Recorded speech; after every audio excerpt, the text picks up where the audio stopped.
All right, what's going on, everybody? Welcome to tonight's episode called Standing on Iwo Jima, Walking the Footsteps of the Fallen. So, in this podcast, it's all about connect, inspire, and activate, right? And tonight's really about inspiration. But I do want to connect you to an experience that I had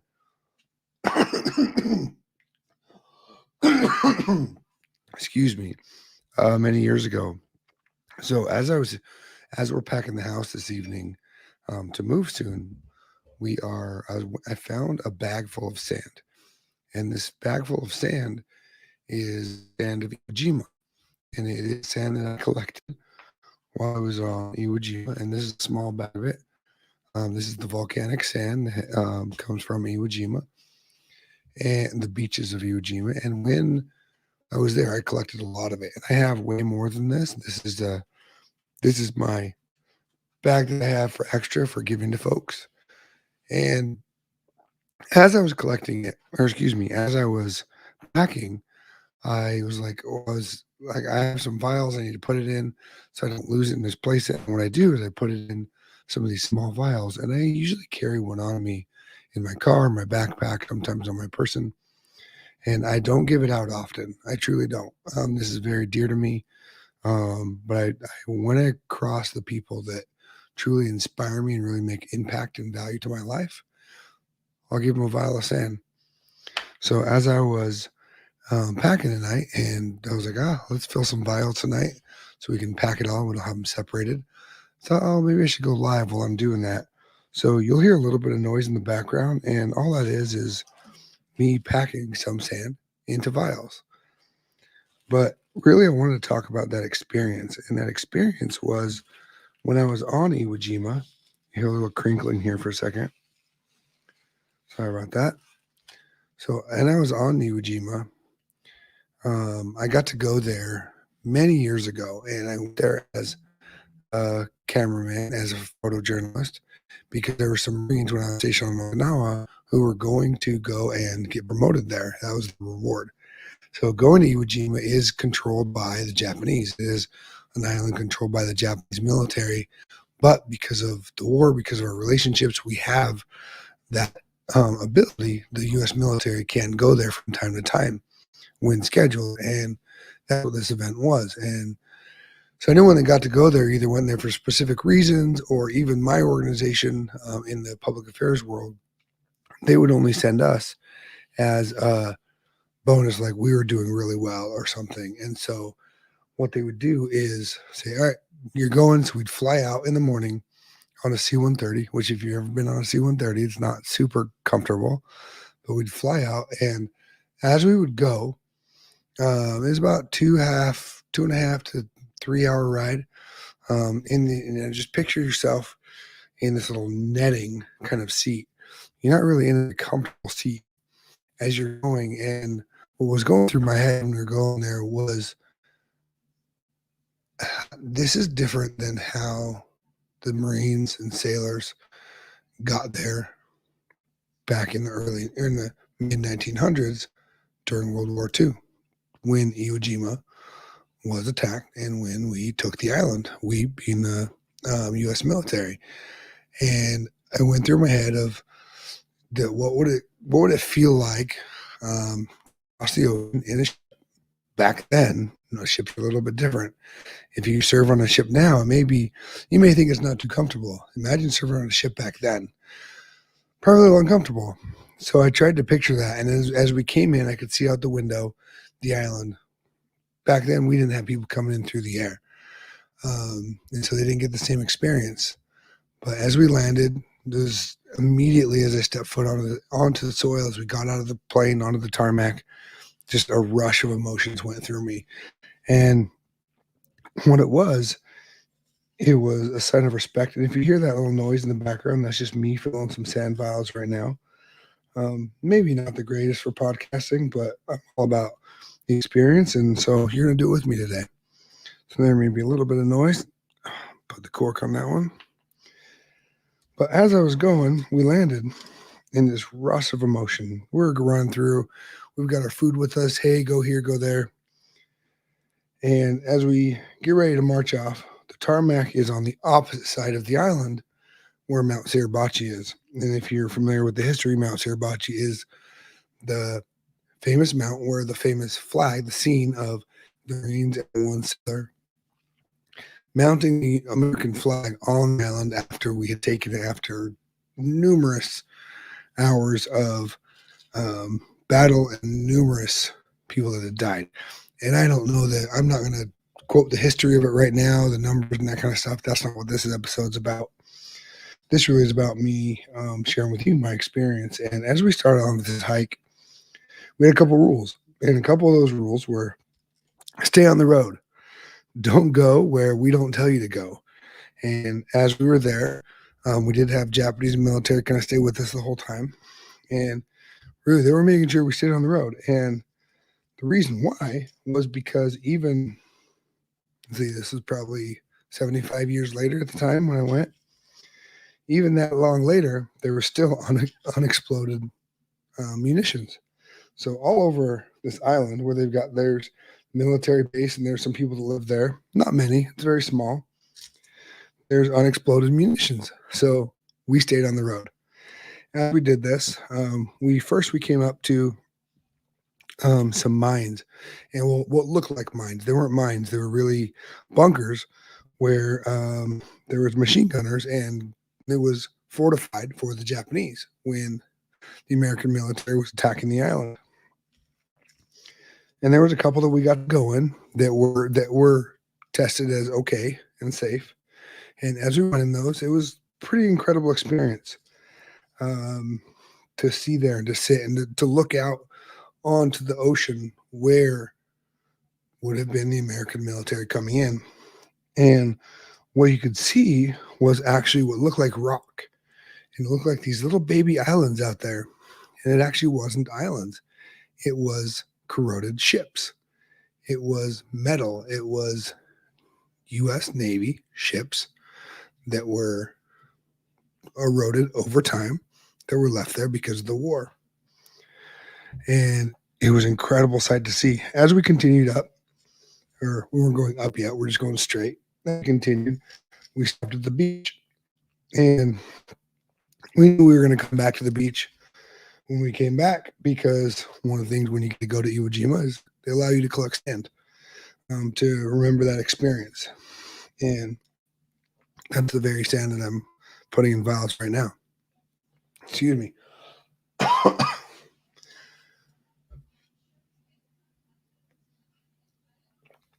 And as we were doing this experience, we get to the bottom of Mount Suribachi. It is not a massive mountain, but it's not a small hill either. And there are switchbacks. As we're carrying our gear and we start hiking these switchbacks, it's middle of the ocean, out near Japan. So it's not exactly cold. This is the tropical island area. And so we're sweating, we're hot, but we're really appreciating, I am anyway, experience. As we're going through, we get about halfway up the switchbacks, and you get a little hard, and not necessarily physical, but really emotional. For me anyway, I start to really feel what's going on and what's going through my head. And then we get to the top. And as we got to the top, we followed this nice paved road. We didn't hike randomly through the sand, through the mountain itself. So we had a pretty easy day. And I'm feeling the sand still. That's why I keep looking down. But as we got to the top, we got to look over the edge. And that was really when it hit me hard. As we looked over the edge of this mountain, you look down and it's jagged, sharp volcanic rock. So we're standing on an old volcano. So this sharp, jagged black rock straight down, sheer cliff. As you can imagine, the water rushes right up against it. There is no beach. There is nothing. That is what our Marines and sailors, the American military, were up against. That's what they had to climb, fight, shoot, and kill.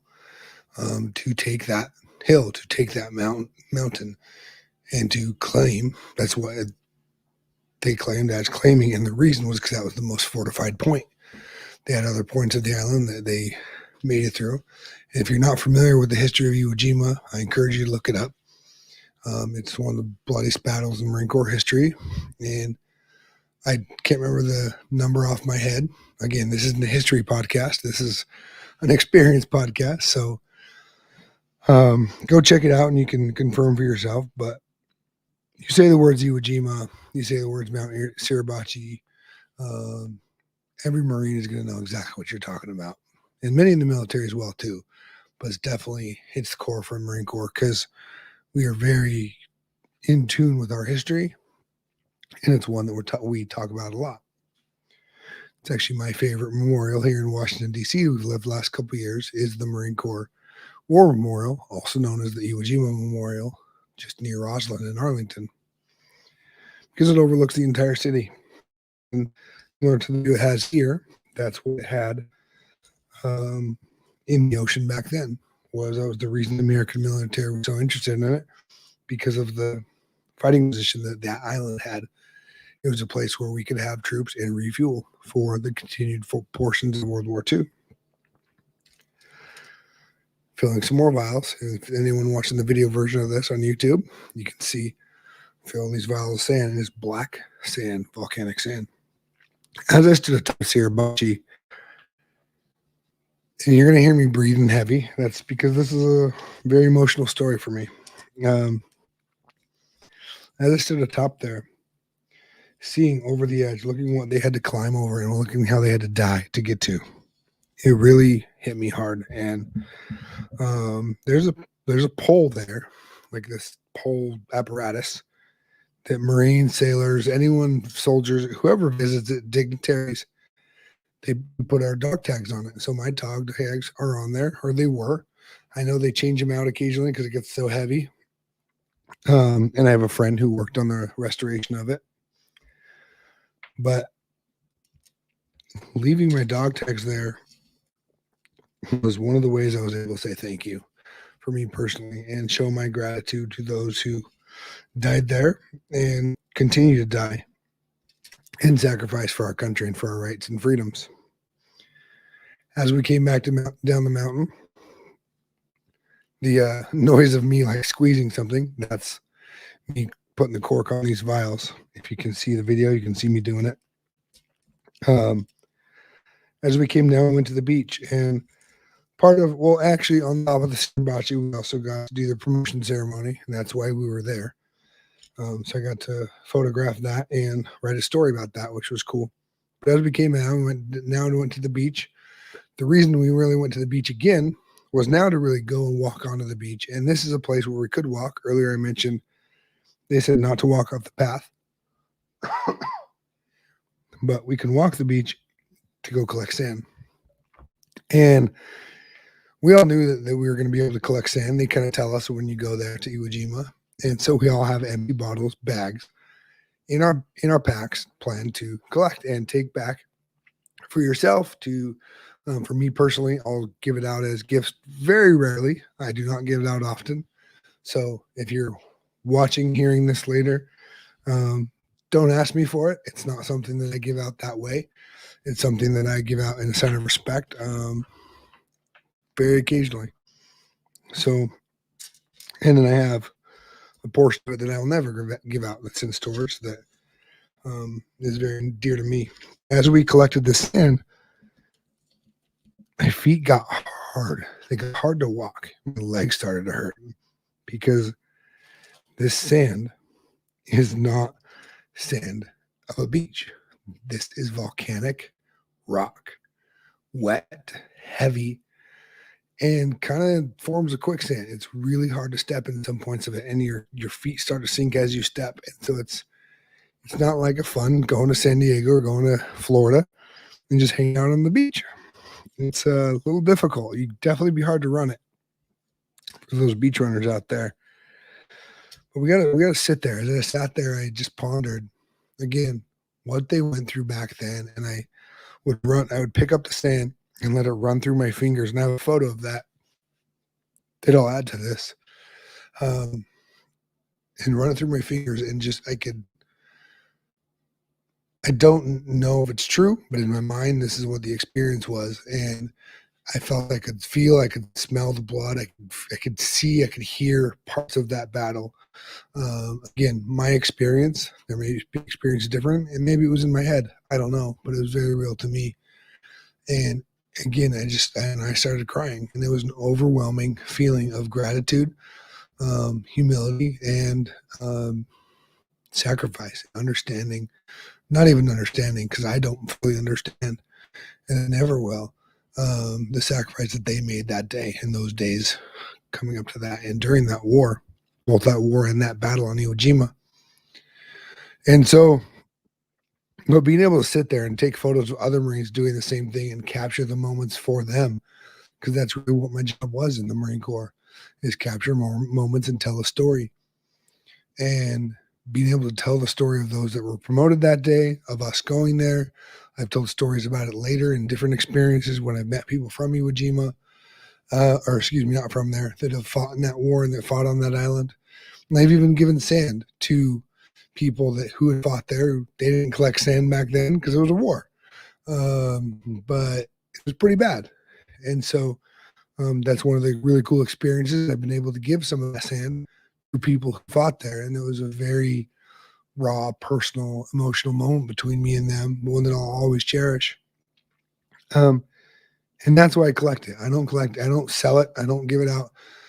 Like, people get a lot of things from me. I give out stickers now and coins and different things, but the very few people who've ever gotten sand from me, it's rare, because it means a lot. But I was just sharing my experience. That was one of the greatest experiences of my military career, was being able to go there and experience that and have that humbling experience, and feel my heart and body full of gratitude for those that served there and that have served in every battle and war since then and before then. So I just wanted to share my thoughts tonight on that as I continue to fill these vials and pack. I've got a number of vials filled, and I said I've got about 10 here in my hand. I don't give them out that often, so these 10 will probably last me the rest of my life. But I wanted to vial them up before I lost this little bag of sand I have. So, yeah, that's a little bit of my experience when I got to go to Iwo Jima and walk the path of the fallen, walk the footsteps, and feel what they felt in a very small way. And it's one of the great things that I'm grateful for this life in general, is being able to go to those places and have those experiences, and just in a very menial way understand what people went through back then. And that's what I enjoy doing here, is, as we lived here in DC, is going through. And I'm not a huge museum guy. I would rather go to where things happen. Iwo Jima, I almost guarantee, unless I become like a senator or Congress, who knows, I'm probably never going to go back there.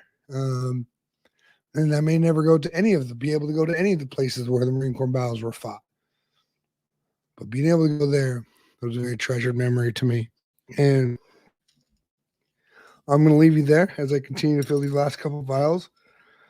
But those are my thoughts. That's my experience. And take it as you will. Hopefully, maybe you gain something from it. Maybe you don't. Again, this podcast is just to have a conversation. There will be other guests and things, as you may have seen already or will see in the future. But that one was just an experience of mine. So I hope you all have a good morning, day, evening, wherever you are when you're watching this, listening to this. I am recording this live, so there are a couple people watching live. But then I'll be putting this out on all the platforms, which you've already found if you're listening to this. And so have a great day, and remember to be awesome and be the reason someone has an awesome day, because no matter what you have going on, you have that ability just by saying hi to someone, just by shaking their hand, giving them a high five, maybe opening the door for them, maybe saying hi on the elevator, looking up from your phone, getting them to look up from their phone. You have that ability, and someday that may even be you. You may need to be the person that needs to have an awesome day. Maybe someone does it for you. Maybe you can do it for yourself. But Otherwise, remember, if you're listening to the podcast version of this, please subscribe, please share with your friends, and let me know on future topics. We're working on a few different things, but have a great day, night, morning, lunch, wherever you are today, and we'll talk to you soon.